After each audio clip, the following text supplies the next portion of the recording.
existence and like and are interested in you, and like that, like the network of people online and in real life that makes up your life is like a big part of you being real. So we made up this DJ Paige Railstone. Railstone anagrams to is not real. Get it? Okay. So and like it was amazing because within like hours she had thousands of Facebook fans, and she had Twitter.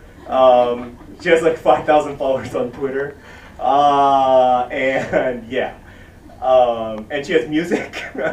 Someone made a mashup of Kanye West's song Paranoid and the Jonas Brothers song Paranoid. That's one of her songs. And all the photographs of her are like, the lighting's really bad and she's like turning to the side. And we made this website, 20q.net, which is a website where you can go and play 20 questions and it'll guess who you're thinking of.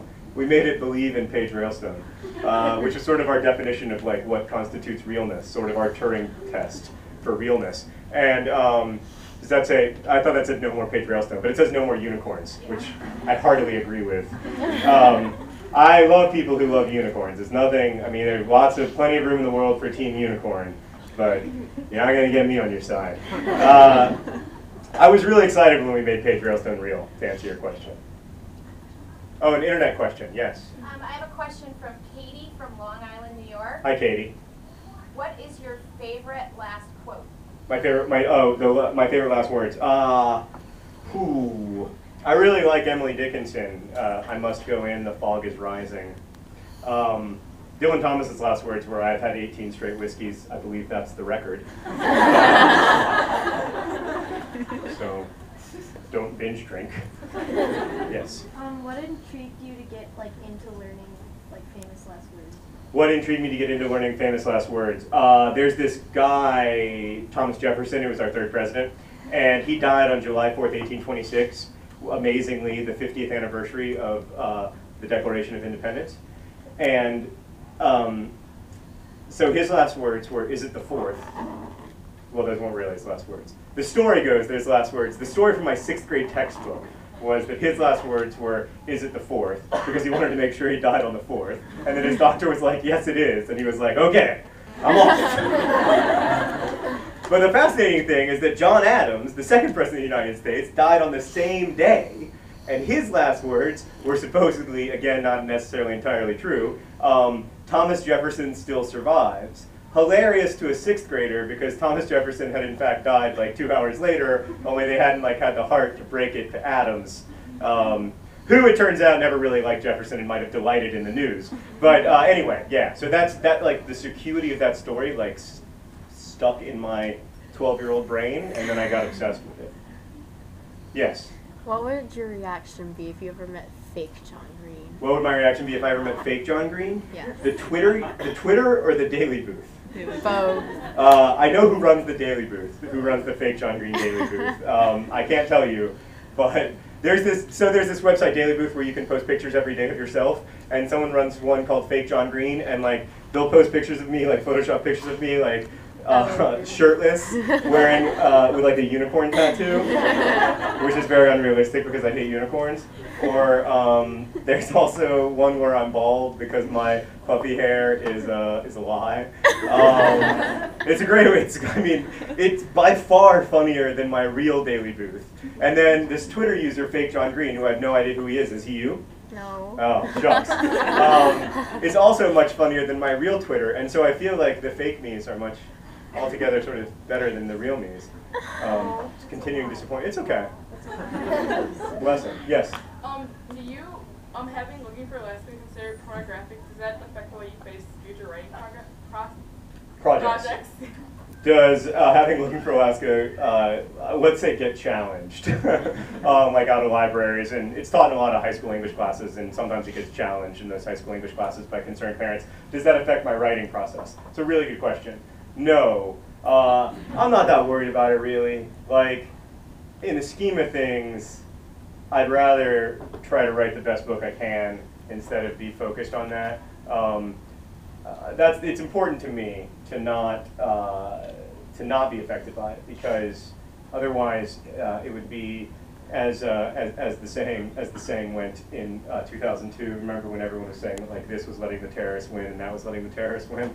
I want to make sure that I don't give in to pressure on that front. That said, none of my other books are really very dirty, so maybe I did secretly. No, I mean it's really like one scene in Alaska that people get upset about. I've talked about that scene a gajillion times. I can talk about it again if you want. But.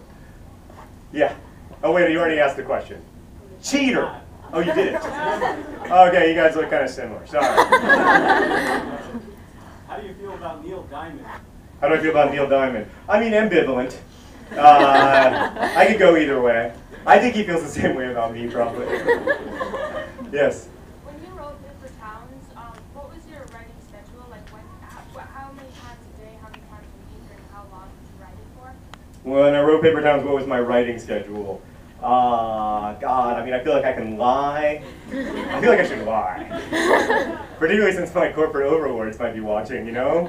Like, I wrote every day, 8 hours a day, ceaselessly. No. Well, you know, I was making this stupid video blog, which took a tremendous amount of time. I wrote Paper Towns. It took me 2.5 or 3 years, and I did write almost every day. But like a lot of days, I wrote stuff that I deleted 100% of, and that doesn't bother me at all. Like that doesn't slow me down or frustrate me or make me angry. I anticipate deleting 90% of my first draft every time I write a book, and I delete 90% of my first draft every time I write a book. So I see writing as a kind of I see all writing as revision, really. So every day I try to revise at least something. The internet has another question. Sorry guys, but the internet takes precedent because of our. This is from Matt, who lives in Maine. Hey Matt. Is Looking for Alaska autobiographical? If so, in what ways? I always say no. First off, I'm not going to tell you in what ways, because you'll just ask me about the prank at the end, and I'm not going to talk about that. So, okay, I always answer that question by saying that no, it's not autobiographical. And one time I was doing an event in Atlanta, and my two best friends from high school were there. And I had just finished answering the question about how it's not autobiographical. And then someone asked me the question, which of your characters is most like you? And I said, well, Todd, you know me better than anyone. Which of my characters is most like me? And he said, I don't remember what you called yourself in Looking for Alaska. He was like, I don't remember any of the character names because like I was there. So I don't have to remember character names. I guess it is autobiographical. I spent more time writing the book than I spent in high school. So in that sense, I spent more time with the characters as characters than I spent with any kind of people. So I'd like to think that it isn't autobiographical, but I'm probably wrong. Yes? Considering that you said it took you like a couple years to write Paper Towns, did you ever consider writing a book for NaNoWriMo? Would I ever consider writing a book for NaNoWriMo, which is this thing in November where people write a book in a month? It has some appeal, like the appeal of not having to spend 3 years writing a book. I'm going to try it this year, not to write a publishable book, but to try to write it in a vastly different way from the way that I'm used to writing. I don't think I can write a publishable book in a month, to be honest with you, because I don't think that I'm that talented, but I hope I'm wrong.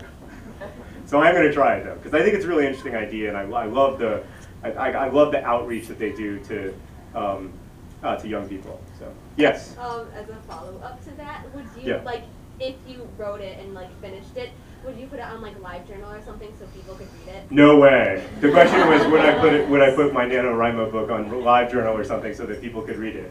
No, precisely because like what I want to do with my writing is make you think about what to think about, which I'm not going to succeed in doing in 29 days or whatever it is. Yes. How did you come up with the idea for anagramming Catherine? How did I come up with the idea for anagramming Catherine's?